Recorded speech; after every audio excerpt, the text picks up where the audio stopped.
McDonald's is rolling out a special $5 value menu next month to try to lure some price-conscious consumers back to its restaurants. Burger King throwing its crown into the budget meal battle, bringing back its $5 meal deal. Wendy's also trying to capitalize on customers' hunger for a good deal, now offering a $3 English muffin meal with seasoned potatoes.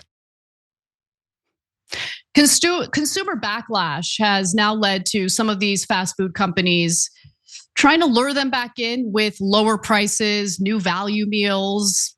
Don't know if it's really going to work, but consumers deciding to spend their money elsewhere is making a bit of an impact.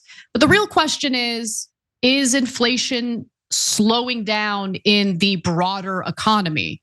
And that's worth getting into. The Federal Reserve held a press conference today and gave us some details about whether or not they're going to lower interest rates.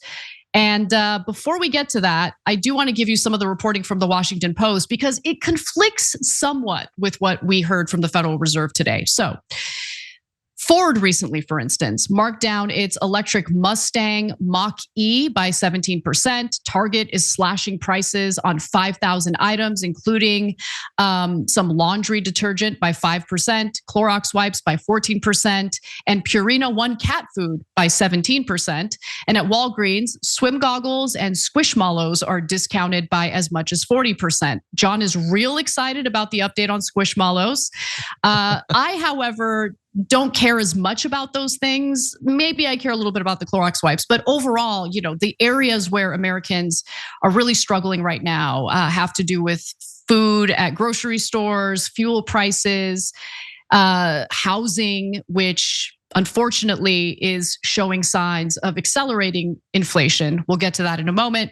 But as you can see, there is a bit of a trend involving these companies lowering inflated prices in response specifically to consumers walking away. But let's revisit the fast food companies for a moment. So McDonald's in particular has faced immense blowback for how much their prices have gone up. And it's not just in California because of the minimum wage issue. No, it's nationwide. McDonald's has raised their prices considerably. And you have executives from McDonald's previously bragging about the fact that the market will bear it, the consumers will bear it.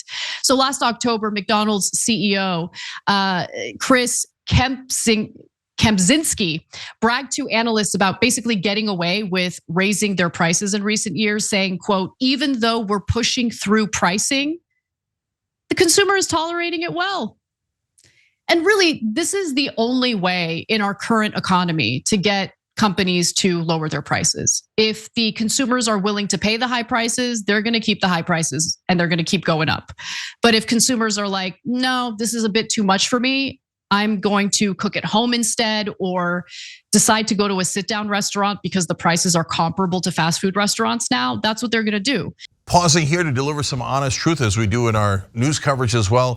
TYT is facing challenges, guys, as the entire industry is. You know who could make the difference? You. If you hit the join button below, it's gonna make all the difference and keep us in business. We appreciate you, thank you.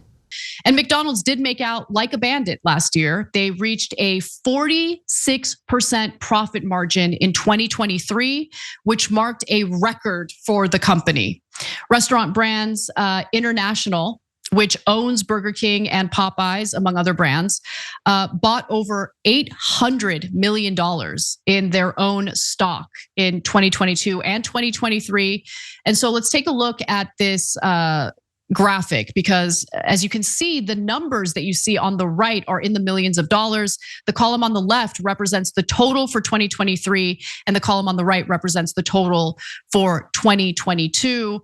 So as you can see, like, these companies weren't struggling with inflation themselves and had no choice but to raise prices on the consumer. They used the cover of the inflation narrative in order to justify their price increases. And then they saw that the consumers were willing to bear it, and they kept those prices up. Now consumers are starting to walk away and they're bringing the prices down. Similar trends have been shown in the auto industry, because remember, during the pandemic, car prices just went through the roof, partly due to supply chain issues, but then they kept prices up even when those supply chain issues had smoothed out. Now they're starting to lower their prices because consumers are walking away.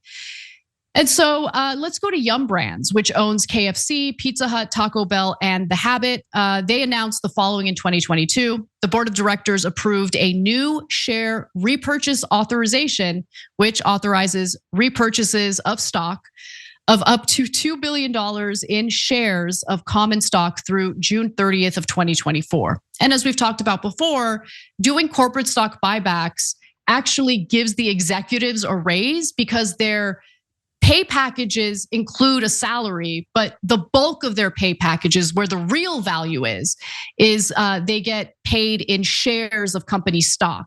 And so if they artificially inflate the value of those shares, well, then they're giving themselves a bit of a promotion there, a bit of a raise. And so that's part of the reason why they do it. So John, before we get to the Federal Reserve and their remarks today, what are your thoughts?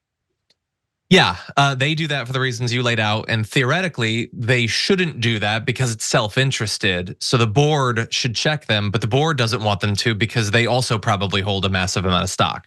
And so all of the incentives are for them to do this. To risk the reputation or the fan base, the customer base of the company for short-term profitability, insane levels of profitability. And I'm sure at some point, probably people get like sick of us talking about stock buybacks, but it's such a great way to drill down on what is actually causing the rising prices. Like they say it's inflation. Republicans pretend to believe that it's just a thing Biden did or whatever, which would make perfect sense. If prices went up and their profit margins stayed the same, then it seems like they had to spend more money on supplies or on rent or on electricity or whatever. That could happen, that could be a thing. But when their profits are soaring, then it's obvious that they were just price gouging. It's been well established with oil companies. It's now being well established in the data you're showing for a variety of different industries. And weirdly, all of the Republicans who for a couple of years have been talking nonstop about how bad the inflation is don't seem to care about any of this. They're not remotely interested in any of this data because they never actually had a problem with corporations screwing over their customers. Now, something could be done. You could have some sort of legislation that, particularly in times of inflation, provides a check on profit margins, particularly for industries that are receiving some sort of government support or subsidy or tax breaks. You could do those sorts of things, but again, the right is not going to support that, and most corporate Democrats aren't going to support it either. Well, considering the fact that the bulk of their increased profits tends to go toward corporate stock buybacks, you could restrict corporate stock buybacks. I mean, that's also another possibility. And in the past, by the way, there have been laws implemented to do so. So that was something that the Biden administration could have been pushing for, but he didn't. Instead, they deploy the Federal Reserve to do what the Federal Reserve does. They increase interest rates in order to tamp down inflation. But that has not really proven to be successful so far. So Jerome Powell, who is the head of the Federal Reserve, held a press conference today. And previously, he had announced that the Fed was expecting to lower interest rates 3 times this year. Now he has revised that to say that maybe the Federal Reserve will lower interest rates 1 time this year, but even that is not a guarantee. And it's because inflation has started to ramp up again. The areas where inflation is particularly concerning is housing. So inflation went up, inflation related to housing went up another 5% last month. The month before that, 5%, over 5%.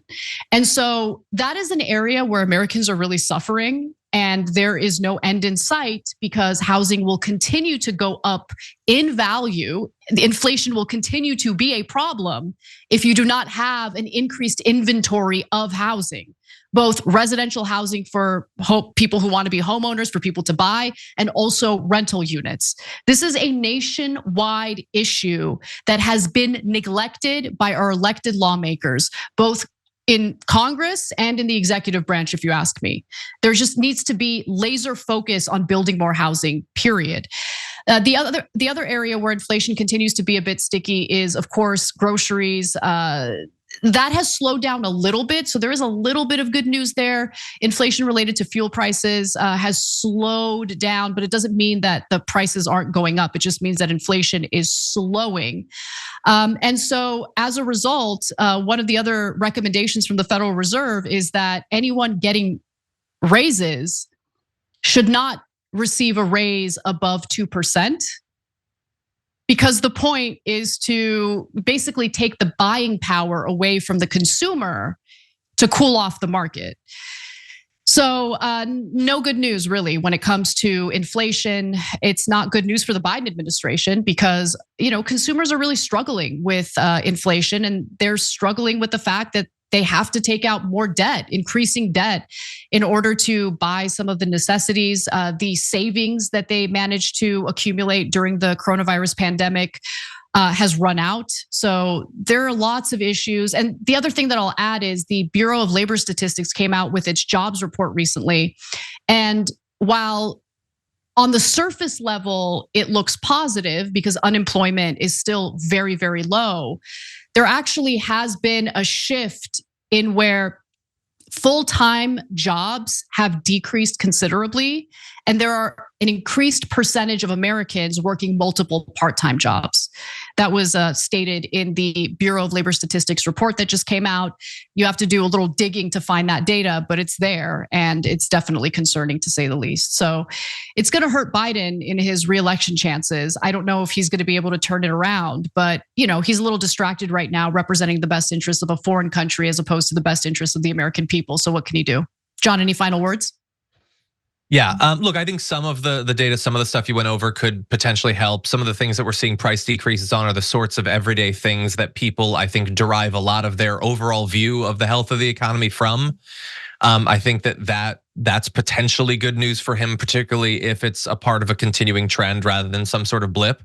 But he can't just rely on things happening to go in the right direction. He needs to continue to try to push it in that direction and make sure that if it is happening, that people believe that he's a part of that and that keeping him in office would be a great way to continue that progress. And so he's going to have to make the case as well. He's going to have to make the case. And he's not really making the case right now. So I think that is a good point, and we'll see if he does. Thanks for watching. If you become a member, you get to watch all this ad-free, except for, of course, this ad. Still, hit the join button below.